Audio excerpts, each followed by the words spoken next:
We're just right on the cusp of Star Trek translation for all media. Mm-hmm.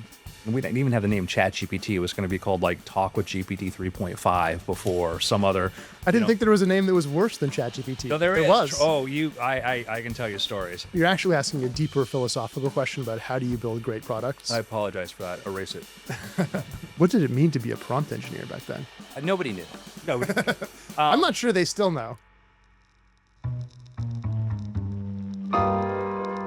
Welcome to the General Podcast, the show where there's no host, no script, just the best builders talking about what they do and why they do it. My name is Chris Best. I'm the co-founder and CEO of Substack. I was really excited to have this conversation because at Substack, we think a lot about media, about human culture in general. And when I think about the future of human culture and where it's going, I think AI plays a massive role in that, and that we're still figuring out what that means. I want to have this conversation because I'm a big fan of Substack. I'm a big fan of free speech and was very excited to see you guys step onto the scene with, I thought, was a great opportunity for creators and writers to say, let's help you actually support yourself from doing this. That seemed more adapted to that world, and also watch you all navigate this space. And I think doing a really good job of that and making sure that you don't get too far away from the kind of the core idea of creating a platform for speech, whatever kind it may be. Thank you. So I'm Andrew Mayne, and I am the co-founder of Interdimensional. It's a company where we help companies deploy AI. I spent 4 years at OpenAI. I was originally the prompt engineer there, and then I became the science communicator. So I went from being somebody involved in the engineering side and discovery to then trying to figure out how do we help people understand how these systems work and what they do. Very cool. What did it mean to be a prompt engineer back then? Nobody knew. Nobody knew. I'm not sure they still know. Yeah. So what happened was I came on board because I got early access to GPT-3. And, you have this brand new model. They scaled up GPT-2. Now you have a system that's a lot more intelligent, but how you use it wasn't obvious. There was no manual to this. And so I would just start trying to explore that space. I'm a person that both likes AI and engineering and has a very kind of empirical side, but also I'm a writer. And so in those early days when we're working with a base model, which is just trained on top of a corpus of text that doesn't have the post-training in it, you have to sort of, coax it into doing things. And so for me, it was very interesting to see, like, how do I get it to write an article or something that's more AP quality than some forum screed? And that was interesting to find that out. And so that's how I kind of showed my value there, was the fact that I could sort of think in the world of text and understand how you get to do those things. I remember that time. I remember seeing GPT-3 and thinking, on the one hand, oh my God, this changes everything. Like that's when I really got it. I was like, oh, this is a completely new thing that's different than what's come before. It's going to be, we don't know what this is yet, but it's something. But also at the same time, like, I didn't know how to use it. I didn't know how to make sense of it. It was like this, it's like this weird alien thing, but I don't know what its relationship to me is. Like, I don't know how to talk to it. I don't know if even talking to it is the right thing. Did it feel like there was sort of a moment where we had this crazy alien, but didn't know how to communicate with it? Oh. Not in the sense that it understood text, but we sort of were working out how to talk to it. Oh, absolutely, Chris. Like, one of the things that was obvious early on was you could get it to follow patterns and do things that felt familiar, like, have it pretend to have an exchange like a chat conversation, or ask it to behave like a certain personality. But you could also say, okay, I want you to pretend your 6 different personalities have a conversation. And it went from talking to one intelligent system to, something that seemed like it had a psychotic breakdown. And so that was the awareness, was like, yeah, this thing can seem eerily human-like, but it's not. It's very different. So as far as where ChatGPT, kind of the origin that came from, was as cool as it was for me to be kind of the internal prompt whisperer and be the guy that, like, let me show you how to do this. Let me show you how you can get it to do this thing, or be the guy people to ask to do a thing. That's terribly impractical and not useful. You want a tool that is as broadly useful as everybody else. You don't want people to have to spend a lot of time trying to spend the cognitive energy trying to understand how to do it. You can't tell people they're holding it wrong.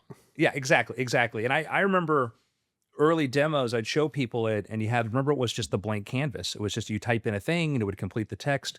I would do demos. I'd show all these really cool examples, and it's like, now it's your turn. And people would be like, what? It's literally the blank page problem.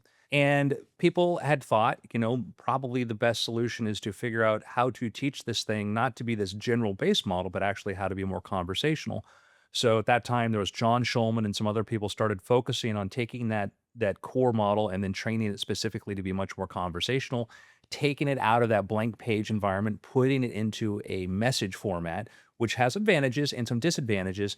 And that was sort of the origins of it. And it's funny because if you knew how to use it, it was like, yeah, that's one modality. If you were a tool maker, you were playing like, I'd made my own chat messaging formats for it, whatever.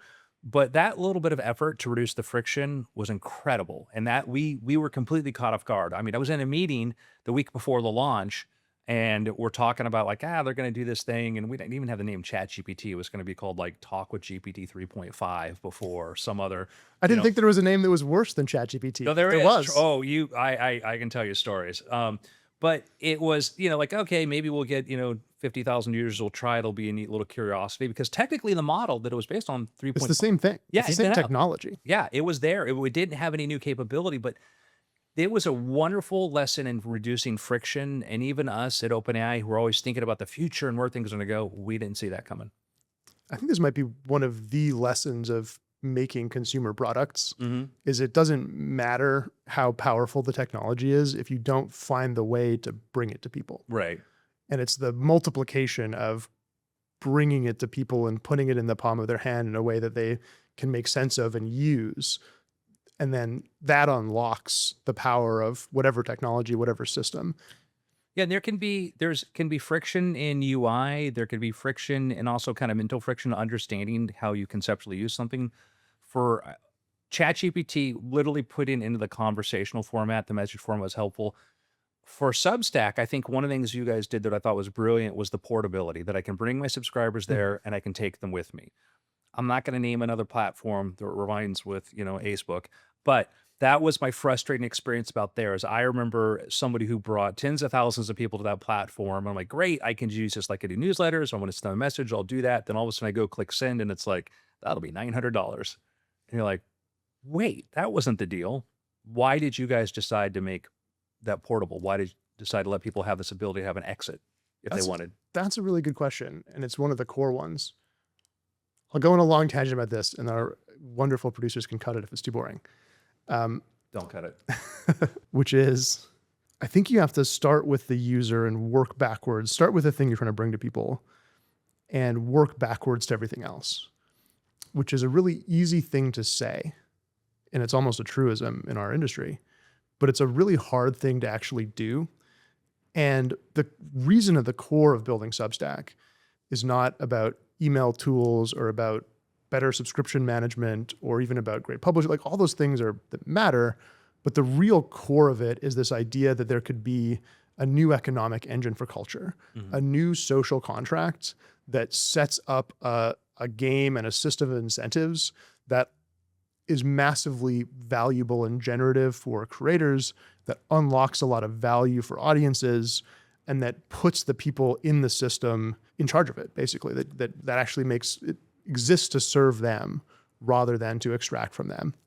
Designing that social contract and the business model to support it is actually like the central idea of Substack. And so we always felt the sin that maybe the first generations of networks had committed was they had this great idea for a product, then they figured out a business model that would work. And then over time, the business model kind of consumed the thing they were making, the logic of it consumed it. And that if you really wanted to provide an alternative to that, you had to start with what guarantees do we want to be able to make to people and what value do we want to unlock, and work backwards to the product, work backwards to the technology, work backwards to how do we organize, work backwards to the business model. So some of those things were like, hey, we want people to have direct relationships with their audiences. These are not our audiences, these are your audiences. You're not subscribing to Substack, you're subscribing to Andrew. And to make that really real. So why do we let people bring their audiences? And it can seem on the surface counterintuitive because, hey, you're a platform, you want people to stay.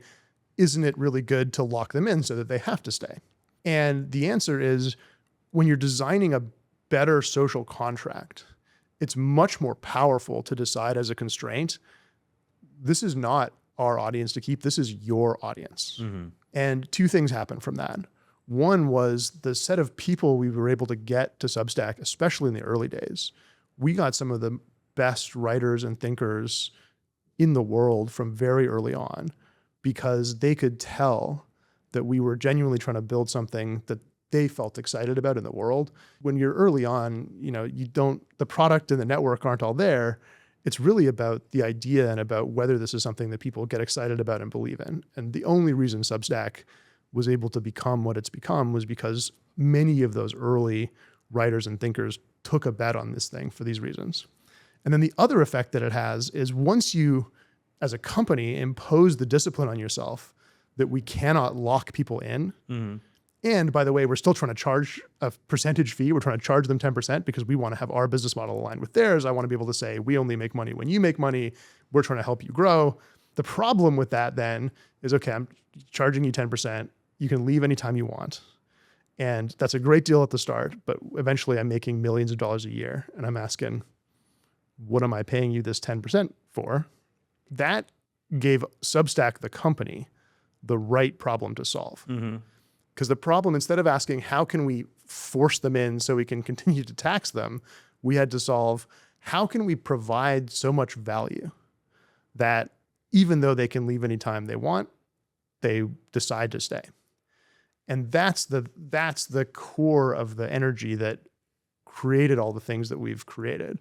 And it forced us to solve like the version of the problem that really unlocks value rather than the version of the problem that locks people in. One of the challenges you're dealing with now is you have the introduction of ChatGPT and you have this very, very easy button you can press to create content. And people talk a lot about AI slop. They talk about this. How do you look at this? How do you see the differentiator there? I see the AI revolution as speeding up Substack kind of along two dimensions.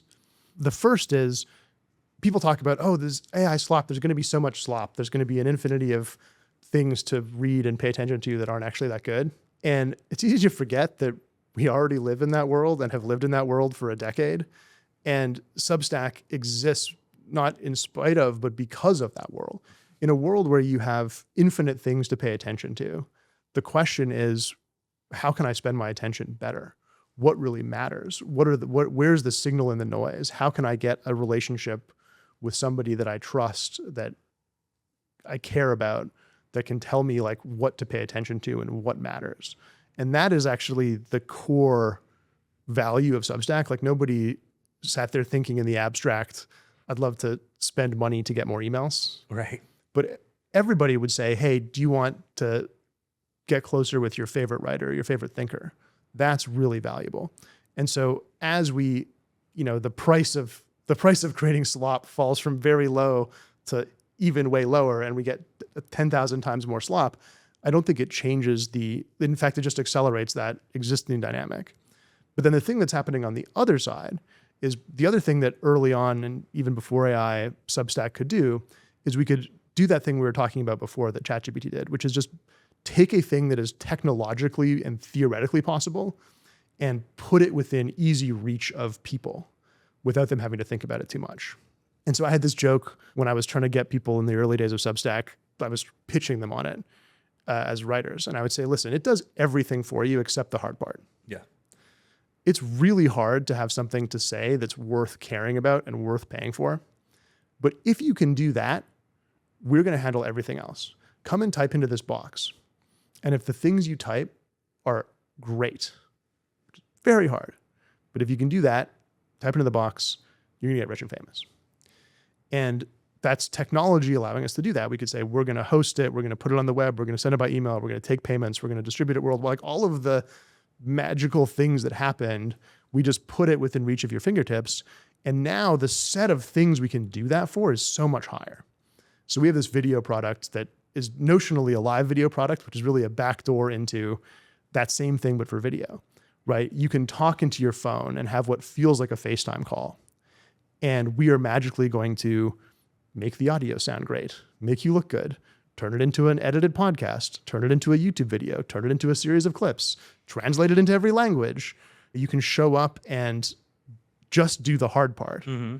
And then people who have that hard part, everything else, you get this tremendous creative leverage.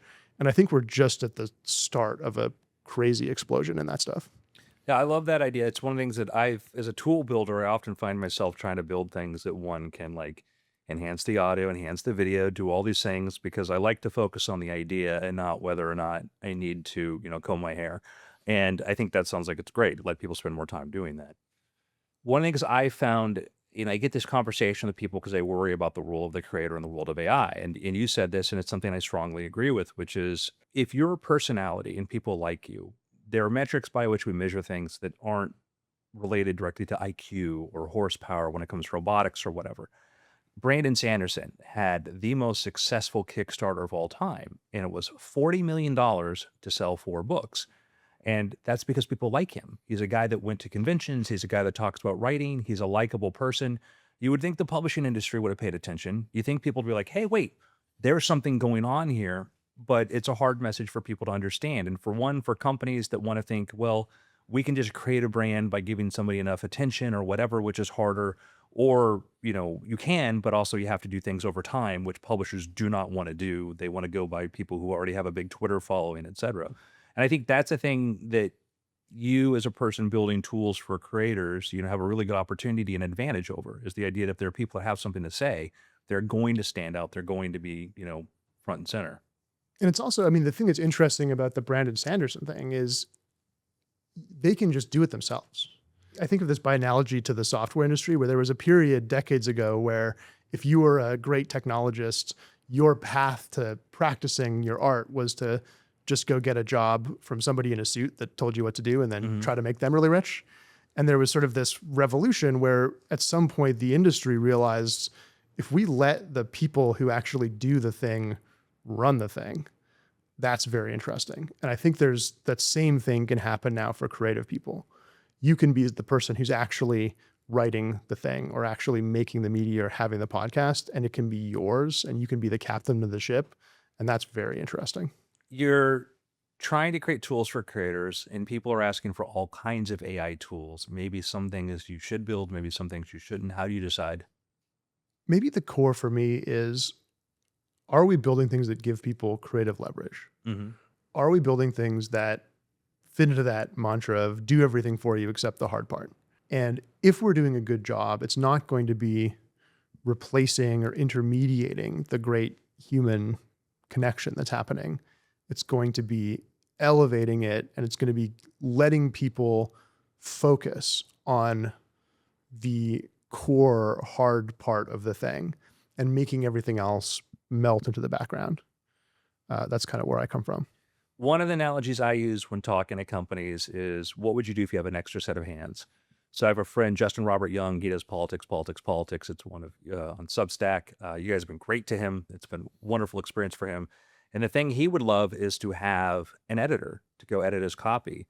And for him, he's fine with it being a human or an AI or something. And that's a thing he's brought up. Like if they just had a marketplace that's something like that. And how much do you listen to people say, hey, this is what I'd really like, and decide that's a priority? Or how much do you decide, okay, that might be cool, but maybe you need something else? You're actually asking a deeper philosophical question about how do you build great products? I apologize for that. Erase it, please. And the answer there is it's absolutely crucial to listen to people and hear what they're thinking and feeling and understand where they're coming from. When they tell you how they feel about using your products, they're definitionally right. Mm-hmm. And when they tell you what you should build next, they're not always right. It's easy to see that as arrogance of like, oh, you, the user, don't know what you want. But I think it's actually thought about correctly. It's actually humility. It's saying it's not your job. Like it's our job to serve you. It's our job to figure out what you need, what you are feeling, what's the thing that's going to unlock you to be successful without asking for some huge amount of space in your mind. How are we going to be able to make the thing for you that actually works? And we're going to know it works when we bring it to you and you go, oh yeah. But it's not necessarily going to be the case that if we get the list of features that everybody asked for and build them in order. In fact, if you try to do that, you'll often end up with a product that people look at and go, wow, Yeah. what is this thing? There's too many things here. It's crazy. And there's an interesting piece about like, the AI tools, systems. The things we try to focus on are the things where we can make like a really seamless end-to-end experience, where we really can just say, hey, you're just going to show up, you're going to do the magic thing, and it's going to work. And in other places where you want to have more flexibility or the ability to plug in, we should let you plug in, right? If you want to have a really good podcasting setup and you have fancy cameras and tools, you should be able to go and use everything in the industry to do that. We're not going to provide all those things, but you should use it and you can upload the video to Substack. But if you actually just want to have a conversation and have that turn into something great, that's the place where we can provide differentiated value to you, where you don't even have to think about it. What are some AI tools you like to deploy? That we like to deploy? Yeah. Oh man. Well, I mean, we talked a little bit about the live video thing where you basically, feels like a FaceTime call, turns into a podcast. We're in the thick of that. It's getting better really, really fast. I'd love to try that. That's a big pain point for me in my personal stuff. It's not going to be as great as the people doing this lovely thing today, but the point is there's lots of people who have an interesting conversation to have that were never going to do that. They were never going to build a studio. They're never going to hire someone to edit it.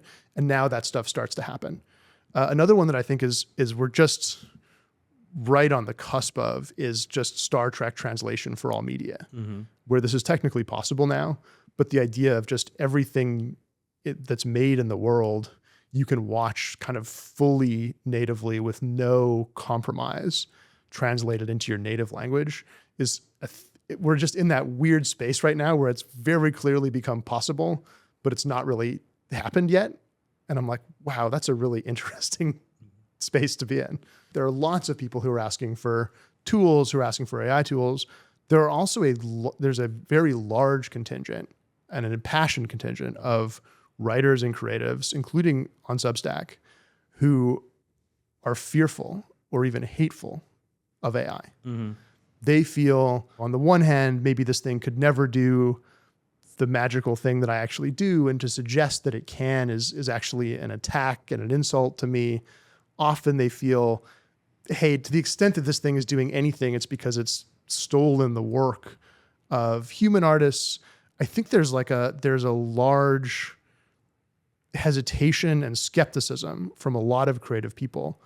And you're in an interesting spot because you're a creative person and you've been in this world. How do you think about it? How would you answer those people? And what is like the positive vision? The first part, people who say it can't do what a human can do. If you're saying, if I'm going to look at the outputs and not know who the creator is, that AI will never be able to do the same output as a human, I don't think that's going to be a winning battle. I think that we're seeing increasingly, if you don't know who the creator is, if you don't know who the origin is, the AI content gets better and better and better. But when I do talks about creativity in AI, the thing I emphasize, and I mentioned this before with the Brandon Sanderson example, is that part of what gives value to a lot of creativity is the story of the creator, is knowing who they are. I could show up and get 80,000 people to try to show up to watch a Taylor Swift impersonator sing the songs, and maybe as well as she would. They're not going to be happy because they want the person that had that journey. When it comes to someone like Brandon Sanderson, who's got this great career as a writer, who's a person who's present in conventions, that's a big part of the value to that. And the example I get when people say, oh, AI will do everything, I'm like, okay, can an AI write an autobiography of a person? No, because that person has to write it, and it kind of comes downstream of there. I think all economics is downstream basically of culture after a certain point, and I think that people have this anxiety right now because you see influencers pop out of nowhere. You see that celebrity can be instant and also can go away very quickly, and I think people have this fear that now they're going to have this new thing they're going to have to compete with. I think part of the anxiety comes from people who are worried about, I worked really hard for this. This other person, not just the AI, this other person pressed a button and got the same output. I'm afraid I'm not going to get the same sort of attention. And like, that is true, but I think that your story as a creator is super valuable. I think we're going to pay more attention to that, actually. What do you mean all economics is downstream of culture? I think that once you get past certain things we need to survive, like food, basic shelter, and housing, everything else ends up being influenced by the people around us and what we do. I get in these conversations about people who talk about like when robots do everything. I'm like, okay, If you're Jewish, are you going to have a robot rabbi? If you're, Protestant, you're going to go to robot priest to be married? Well, no. Okay. Do you want your children to go to a kindergarten that's completely run only by robots? Maybe I want robots helping in the classroom. And you start to unpack the things that we want. People worry about what other people want, but I ask them what they want. I said, would you want to go to a restaurant and never talk to a waiter who tried the food? And you start to realize, oh, so Make much. sure you don't ask introverts about that. Yeah, but and we are in introvert, city here in SF. We're around a lot of people who are extremely, heads down, and you ask them these questions, but then you start to find out that they like certain personalities, certain people. They're still connected. They like music. They like things from other things. Maybe they don't want to go to a movie theater and experience things with a lot of other people, but it turns out they also often have their own social experiences they like. There are certainly, I think, a minority of people who say like, yeah, no, I just want robots all the time. That's great. We've had people living in cabins in the woods for a long time. The question is, what do most of us want? And I think that we want things to be more efficient. We want things to be better. And I don't think we're saying I don't want people involved. I think that's a deep truth, and it contradicts what I've sometimes heard as the premise of definition of AGI, which is when AI can do all economically valuable activity. Because what you're saying essentially is that can never happen. So the example I bring up is if we were in Mesopotamia, 4,000 years ago, and you're a farmer, I'm a farmer, everybody we know is a farmer, everybody we've ever been aware of is a farmer, everybody in our family has been farming up until a few thousand years before, but they're hunter-gatherers. And I'm like, hey, have you seen this thing called the plow? That's, if you're thinking about it, should be terrifying, because 99% of everybody is a farmer in that period of time. That is the only job there is in the world. And if I said we have a thing called the plow, you'd be thinking, oh, well, this is the end of civilization as we know it. What am I going to do? Turned out that was the birth of civilization, because all of a sudden we could specialize. We could do other things. All of a sudden somebody could go from working in the field to being somebody who is going to say, okay, hey, can I maybe take a bushel of the stuff and take it way down the hill over there where they don't have any of this? And we started creating things that became the basis of education, of government, of religion, all of this. This is, we started building pyramids and all these structures in massive cities. And so I think that that's where we're at right now. We're looking at this thing going, well, everything I know seems jeopardized by this. But I'm like, no, there were the seeds of what became culture today, the seeds of what's going to be culture tomorrow, and are there. And I think that we have to think about it that way and understand that we're going to be spending a lot more time doing the things we want to do and enjoying the things we want to do. I don't believe in like the life of leisure or whatever like that, the no work thing. I'm like, you can go work 3 days a week. I'm going to still work 7. But I do think that we're going to, just like that was a big uplift from getting out of the farm into indoors. And just as, we went from most people or almost everybody being farmers to almost no one being farmers, that created an entire new economy and a set of games that we're playing together and a set of value. We have now the opportunity to go through something like that again. Yeah. And reinvent the culture that we live in and reinvent the systems of meanings that we create, which is scary because it means, the old things that gave us meaning might not be the same things. But if you look at it correctly, it's also very exciting, I think. Yeah. We've gotten better at adapting too. And that's one of the things, is you can say, well, that took thousands of years and some cultures still adapting. When we went through the Industrial Revolution in the 19th century, the French reaction was pretty much to protest, to throw their shoes at the weaving looms, whatever, and say, no, we want this way of life to not go away. In Britain, it was a little more forward thinking. They created the mechanical institutes. They started teaching people who were actually in existing skills how to apply what they knew to new skills. I'm not a believer that everybody, goes from working in a steel mill to becoming a coder. You don't need to, but I think everybody should learn to code though, because we're seeing that, how it can be useful. But you do find adjacent things. And I do think that's worthwhile for us to have conversations of saying, how do we help other people adapt? Because we think the things they adapt to provide better opportunities. And so there are good blueprints from that of what to do and what not to do. What not to do, in my opinion, was after India achieved its independence, India started instituting what they call basically the license Raj, which was not a formal, basically a bunch of different laws to prevent importing mechanical equipment and other things that prevented industrialization. Because their goal was, we need to protect the textile makers. We need to do this. And they were very successful at protecting textile makers. But it just meant that the grandchildren of the people they were trying to protect were still stuck weaving things by hand at the same wage level as before, while they're being outcompeted by other countries that are embracing industrialization.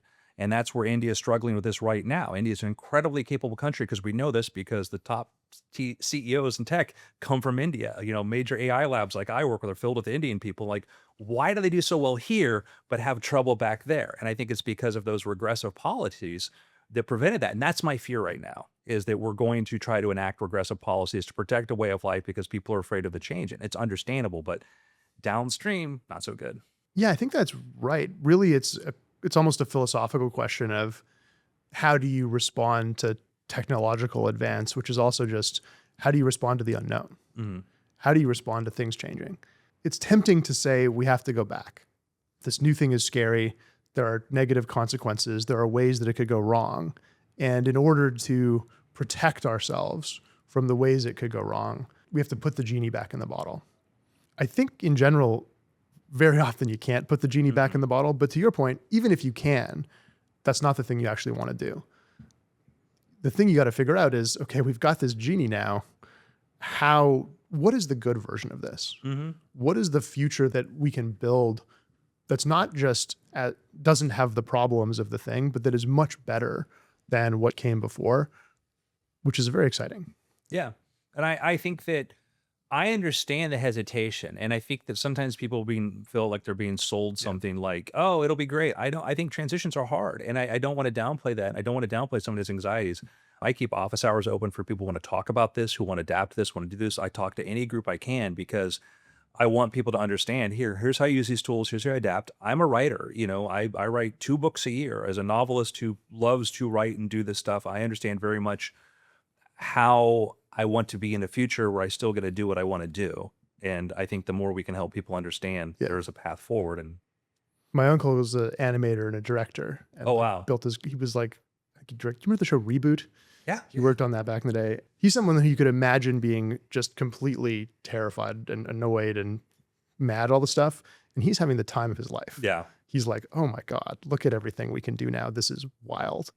And I think that's a good way to be. I'll close with one example, and that is I use this in my talks where I show the first photograph ever taken by Daguerre in 1837. It's the first photograph of people, and it was because he left the camera lens open long enough to capture 2 people are standing there. And if I show this to an artist in 1837 and say, look, we can now capture people, we're going to soon have color, we're going to still have this, it might sound terrifying. It might sound absolutely scary to think like this is the end of, capturing life as a form of, art or form of work because you couldn't do it mechanically before.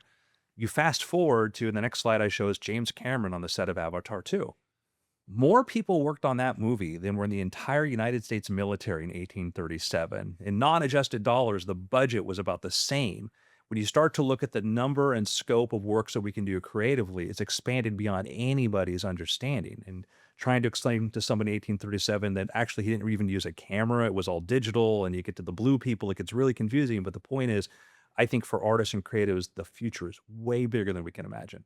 We're in a world where every week you get some new AI announcement. You get a lot of different people talking about the direction we're headed in, where we should be headed in, all of that. And I think that is an anxiety inducing for people. This point of rapid change keeps accelerating. I have a feeling it's never going to away. How do you feel the role of media plays into this? What is the job of the media in this? You're asking a deep question. Like, what is the point of media? Hmm. What do we actually get from it? I ask that question all the time. And I think there is one model you could have in your mind of media that says, this is something to do. This is something I sit down and I watch something and it's fun, or I get some feeling from it. I'm kind of using media like a drug, right? It gives me some feeling or some temporary benefit, and it doesn't have much meaning outside of that. And that's a part of it. It matters whether media is fun, whether it's enjoyable, whether it's, relaxing. And I think that this is where people can, I think, easily imagine AI really taking over and making things that are even more fun or even more relaxing or even crazier porn bots or whatever the things you can imagine. But I think the other point of media is culture, is the human alignment problem. Like, how do we relate to each other? What are the shared stories that we're living? How do I see myself in society and in relation to other people? How do I act back on that thing? In that sense, the cultural sense, the sense of making sense of the world, we need it more than ever. And the faster things change and the more crazy it gets, the more valuable that aspect gets. So a question I have for you is you've brought up, I think you've said before that people won't pay to hate click something, right? Yeah, you'll hate read something, but you won't hate pay for it. But that answers the question though of when you have an ecosystem where people pay to hear the things they want to hear. And I'd say that there's, been recent controversy with one of the top Substack writers has been putting a narrative out there in lieu of recent events that seems very appealing to their audience, but it's very... There's probably multiple incidents of that description. Number one, probably matches. the top one for this person. I don't know how specific we're going to get. And is giving a narrative of recent events that probably, from my opinion, seems divorced from reality. And I think that becomes the question of saying, like, okay, is it always good where people are in an environment where they're basically, if you're paying for something, you're paying for things you want to hear? This is a question, how do we think about Substack? And do we have, I think it's very tempting, and I actually think this is relevant to the AI labs too. Do you have a totalizing idea of the good? Do you say, hey, we know what's true and right, and we are going to align our AIs against that, and they are going to promote our correct values to all of the people who use them? And the Substack version of that, or the social network version of that, might be, we know what's true, we know what's right, and we're going to set rules that say that's what you can say and that's what you can do. We don't subscribe to that theory. We have a much more limited vision of our role and what we can do, which is to say, we want to help you as a reader, as a consumer, make your own choices as your best self about what you want to spend your time with, what you want to pay attention to, who you want to trust. And there are lots of ways that we could give you that choice badly, and it could be degrading. It could be like a slot machine and sort of addict you and pull you down. But as long as we're giving you kind of like the best version of that choice for yourself that you can make, we think we've done something good, even if you make a choice that we don't agree with. And our vision for what a good network like Substack is not about everything on there accords with our values, or everything on there is correct or right or good or any, it's an index fund of culture. It has everything.